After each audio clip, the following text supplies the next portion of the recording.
Salam komunikasi. Halo teman-teman semua, selamat datang di program studi Ilmu Komunikasi Universitas Padjadjaran. Saya Iksan Fuadi selaku pengampu mata kuliah Perencanaan Komunikasi. Rekan-rekan mahasiswa, pada kesempatan ini kita akan melanjutkan materi di mana tema pada pertemuan kali ini adalah model-model dalam perencanaan komunikasi. Model perencanaan pada dasarnya berfungsi sebagai sebuah kerangka pengorganisasian sumber daya untuk seluruh upaya pencapaian tujuan, baik perubahan perilaku maupun perubahan sosial. Jadi, model perencanaan pada dasarnya adalah peta jalan tentang bagaimana kita membangun suatu program agar dapat berjalan dengan efektif dan efisien.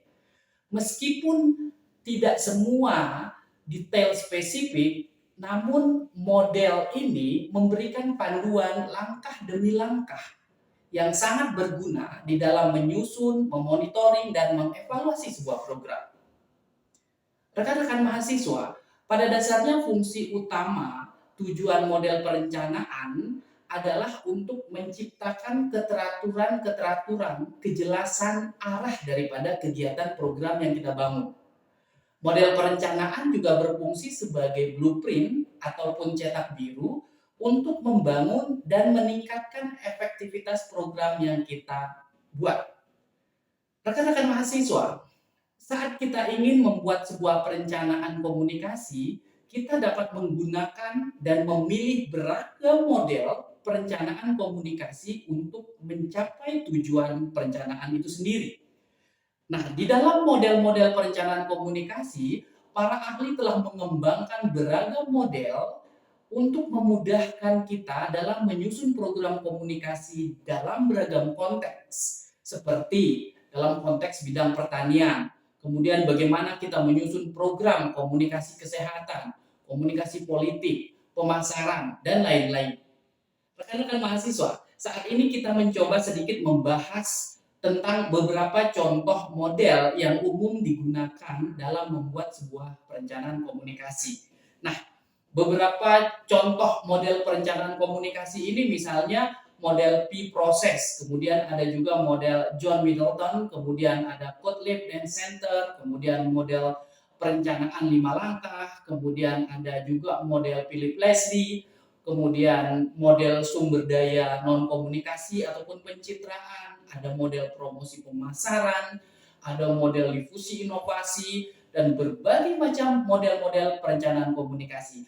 Pada dasarnya, model ini didesain untuk mengembangkan program-program yang sangat-sangat beragam, tergantung daripada kebutuhan kita itu sendiri. Nah, model back process misalnya, proses adalah peta jalan langkah demi langkah yang dapat memandu kita dari konsep yang didefinisikan secara longgar tentang perubahan perilaku menjadi program-program strategis yang didasarkan pada teori-teori dan memiliki dampak yang teratur. Model P-Process ini awalnya dikembangkan oleh John Hopkins Center for Communication Program pada tahun 1982. P-Process adalah sebuah alat perencanaan strategis berbasis bukti di dalam bidang kesehatan. P-Process untuk merancang, menerapkan, memantau, dan mengevaluasi program. Berbagai macam contoh-contoh telah digunakan, misalnya dalam program pengurangan penularan HIV/AIDS, kemudian peningkatan kesehatan reproduksi, mengurangi angka kematian ibu. Kemudian program ini juga model ini juga pernah digunakan untuk mengurangi daripada ataupun mencegah penyakit menular dan lain-lain sebagainya. Adapun langkah-langkah yang ada di dalam proses ini, yang pertama adalah assessment ataupun need assessment, penilaian kondisi sosial ekonomi masyarakat, kemudian juga faktor-faktor yang mempengaruhi daripada perubahan perilaku itu sendiri di dalam masyarakat. Nah, mungkin kita akan bahas satu contoh yang pertama, yaitu adalah model P-Process.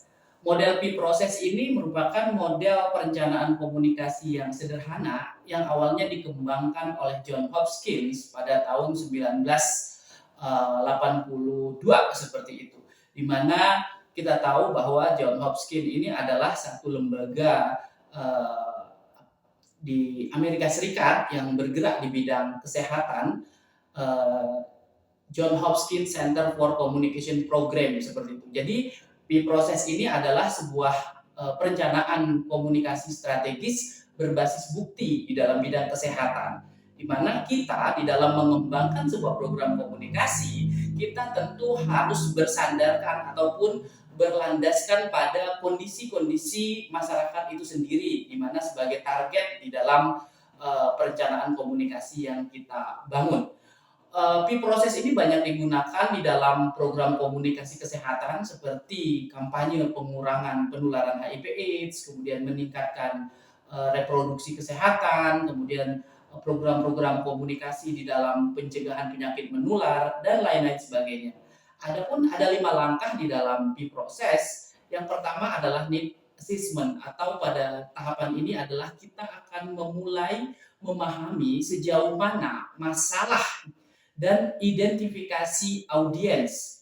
Kemudian kita juga menginventarisir bagaimana hambatan-hambatan audiens yang terjadi, baik dalam konteks sosial, ekonomi, struktural, budaya, pendidikan, ataupun lainnya. Kita mengidentifikasi faktor-faktor yang memfasilitasi perubahan perilaku juga, seperti bagaimana komunikator menyampaikan pesan, media yang akan dikembangkan seperti apa, strategi-strategi komunikasi yang akan kita lakukan tentu harus kita identifikasi dengan baik dari karakteristik masyarakat itu sendiri seperti itu. Nah, kemudian proses seperti saya katakan tadi bahwa awal pertama itu adalah asesmen ataupun kita mengevaluasi kondisi sosial, ekonomi, politik, budaya, dan juga kita mengidentifikasi ataupun mengaudit komunikasi, perilaku komunikasi halayak. Misalnya bagaimana perilaku dia bermedia, kapan menggunakan media, apa saja informasi yang dicari oleh audiens terkait penggunaan media. Kemudian juga kita mengidentifikasi pengetahuan halayak terkait dengan isu yang akan kita kembangkan, bagaimana sikap halayak terhadap isu yang akan kita kembangkan, dan juga bagaimana perilaku masyarakat saat ini ketika sebelum program dilakukan seperti itu. Jadi setidaknya pada tahap awal ada beberapa hal yang harus kita ketahui. Yang pertama adalah kita mengidentifikasi faktor-faktor sosiologis, demografis, politik, sosial, ekonomi yang mendukung untuk pencapaian tujuan kita. Sebagai contoh, saat kita ingin membuat sebuah program kampanye kesehatan tentang pencegahan stunting, maka kita perlu menginventarisir bagaimana kondisi sosial masyarakat, ekonomi masyarakat, kemudian politik, baik politik lokal ataupun politik regional, apakah mendukung untuk kampanye pencegahan stunting seperti itu.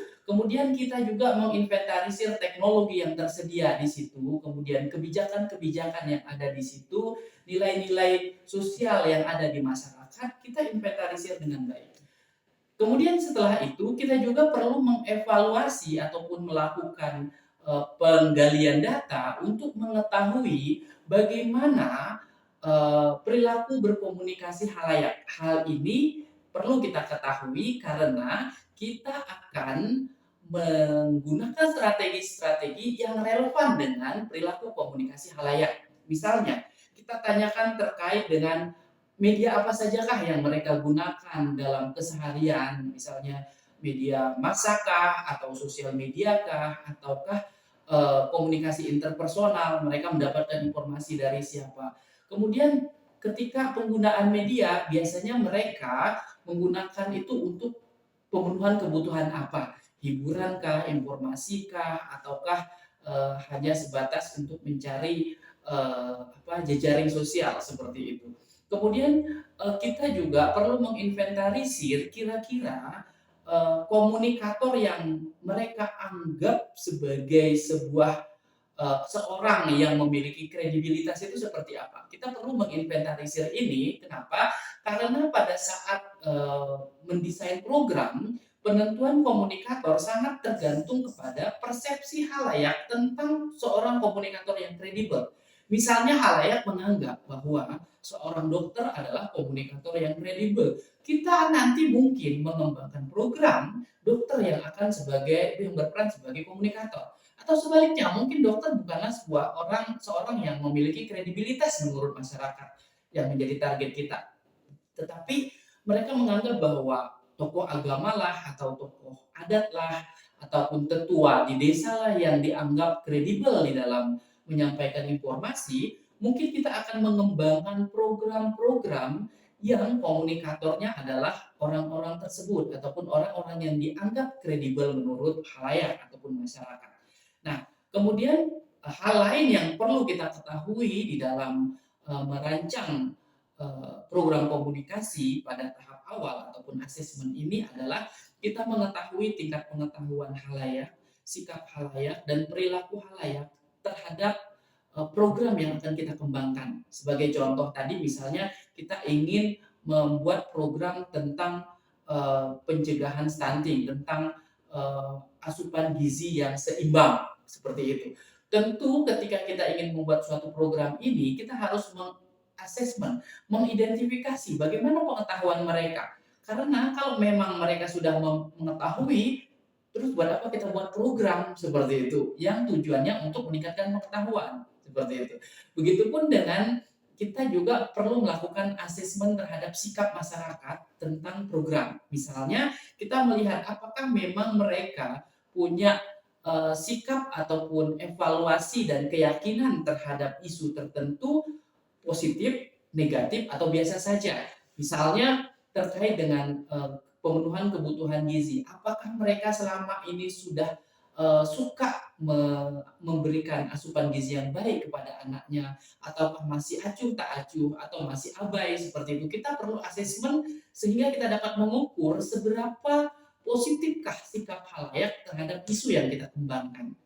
Kemudian yang ketiga adalah kita mengukur perilaku. Seberapa besar halayak sudah menerapkan perilaku sesuai dengan program yang akan kita kembangkan. Rekan-rekan mahasiswa, ketika kita membuat sebuah program, kita melakukan asesmen ini menjadi titik poin kita di dalam membuat tujuan kegiatan program.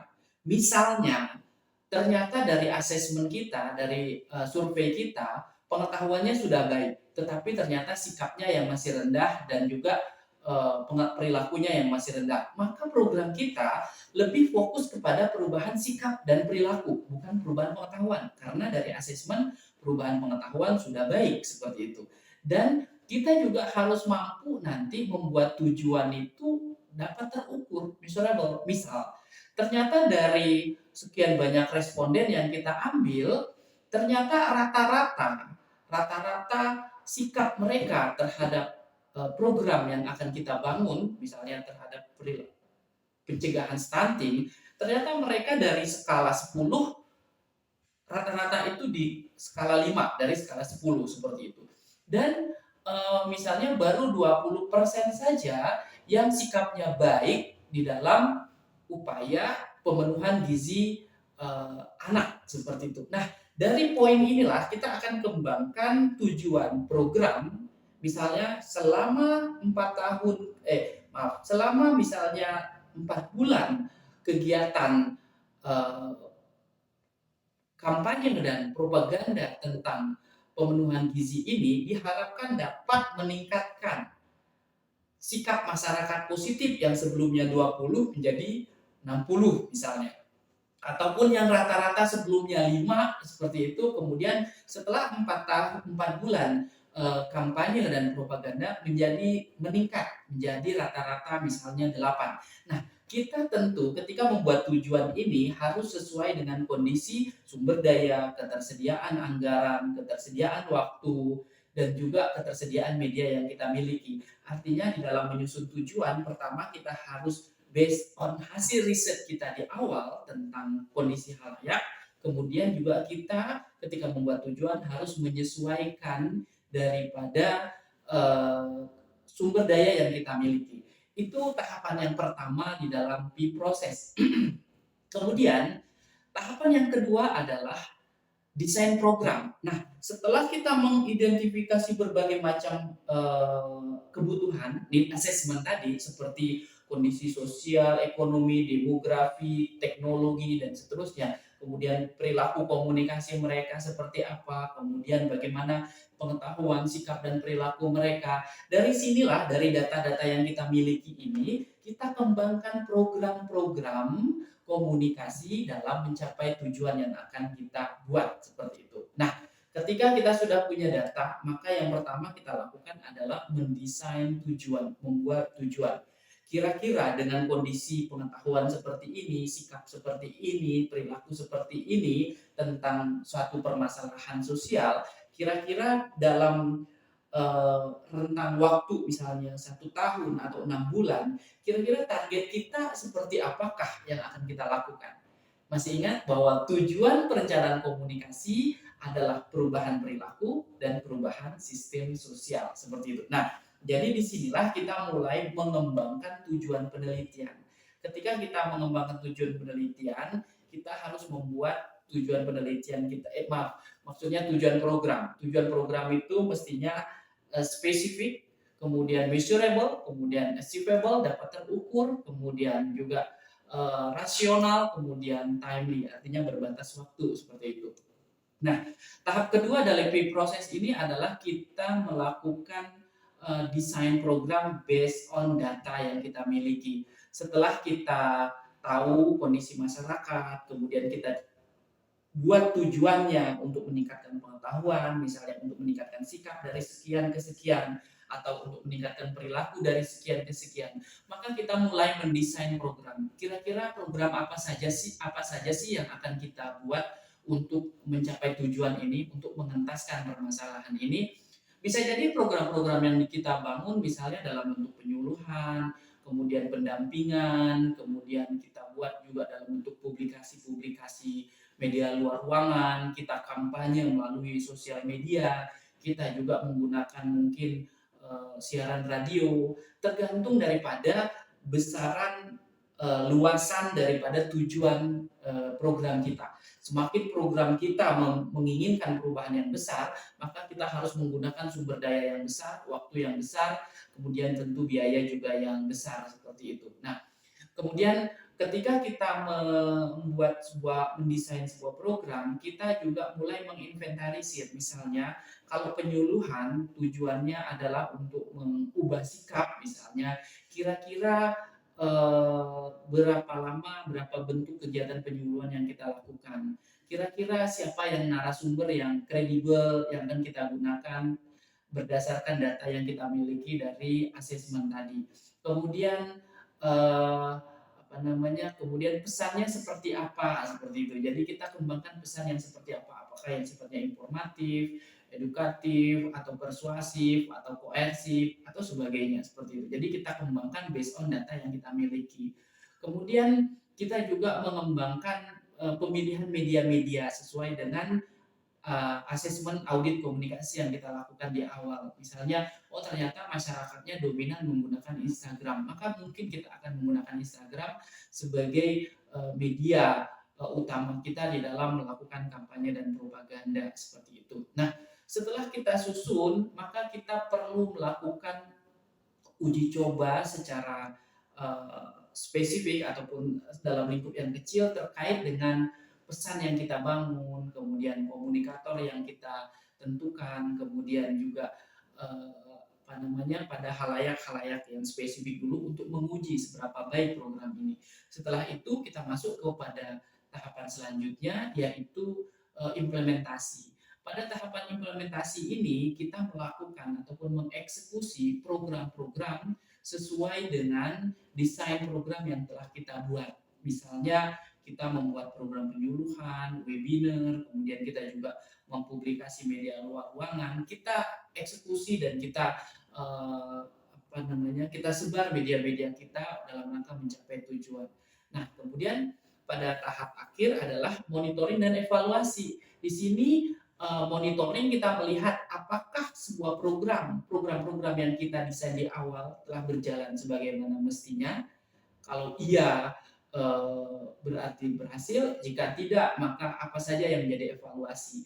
Jika ini masih buruk maka kita perlu mengembangkan lagi, kembali kepada desain program seperti itu. Sementara untuk evaluasi sifatnya adalah evaluasi sumatif, di mana kita menggunakan instrumen asesmen awal yang mengukur pengetahuan, sikap, dan perilaku. Misalnya tadi di awal kita melakukan riset terkait dengan tingkat pengetahuan, tingkat sikap, dan perilaku terhadap program yang akan kita kembangkan.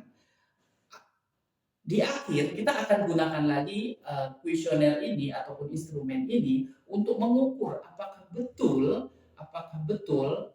program yang kita kembangkan sudah mampu mencapai tujuan yang telah kita buat. Itulah kurang lebih proses bagaimana tahapan-tahapan di dalam mengembangkan program komunikasi di dalam proses. Kemudian kita akan lanjutkan kepada contoh selanjutnya yang mungkin relatif sama dengan proses, ada beberapa tambahan. Baik, rekan-rekan semua, selanjutnya contoh yang kedua adalah model John Middleton.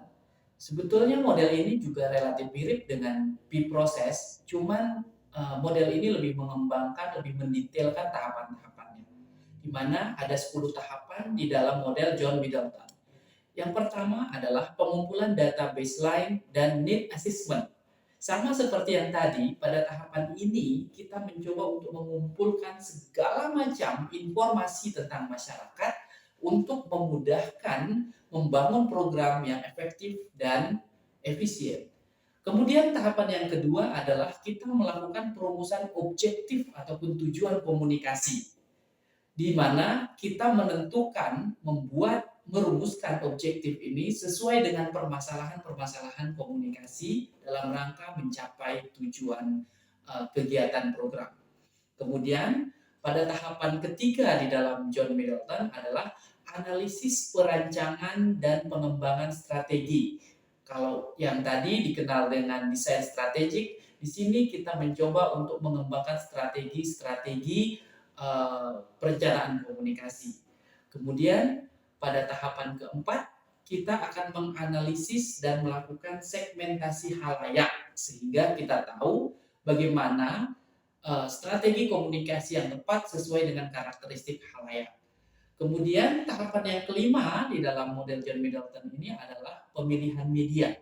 Pemilihan media sangat disesuaikan dengan karakteristik halayak, kepemilikan media halayak, kemudian juga tujuan perencanaan komunikasi kita, di mana semakin besar tujuannya, maka kita akan menggunakan beragam media komunikasi. Kemudian tahap yang ke-6 adalah kita mendesain dan mengembangkan pesan. Berbagai macam pertimbangan dalam pengembangan pesan perlu kita perhatikan sesuai dengan tujuan dari perencanaan komunikasi itu sendiri. Apakah bersifat informatif, persuasif, ataupun yang lainnya. Kemudian pada tahapan selanjutnya adalah perencanaan manajemen, di mana kita merencanakan penggunaan sumber daya, pengaturan waktu, dan pengelolaan sumber daya keuangan dalam rangka mencapai tujuan yang sangat efisien seperti itu, dan juga tentunya harus efektif. Kemudian tahapan selanjutnya adalah pelaksanaan pelatihan ataupun pelaksanaan komunikasi itu sendiri, implementasi daripada program. Bisa dalam bentuk penyuluhan, sosialisasi, postingan di sosial media, penggunaan media massa, dan lain sebagainya. Kemudian pada tahapan selanjutnya adalah kita mengimplementasikan pelaksanaan yang tadi telah kita desain, kemudian kita melakukan monitoring dan evaluasi daripada program. Sama halnya dengan proses yang tadi kita jelaskan di awal, evaluasi program biasanya kita menggunakan instrumen yang sama pada tahapan awal terkait dengan pengetahuan, sikap, dan perilaku masyarakat sehingga kita mengetahui apakah program kita dapat tercapai ataupun tidak. Jika program kita belum mampu mencapai tujuan, maka kita harus kembali lagi kepada desain program tadi. Rekan-rekan mahasiswa, demikianlah paparan tentang model-model di dalam perencanaan komunikasi. Sampai jumpa lagi di program studi ilmu komunikasi Universitas Pajajaran dengan topik yang lainnya. Salam sehat.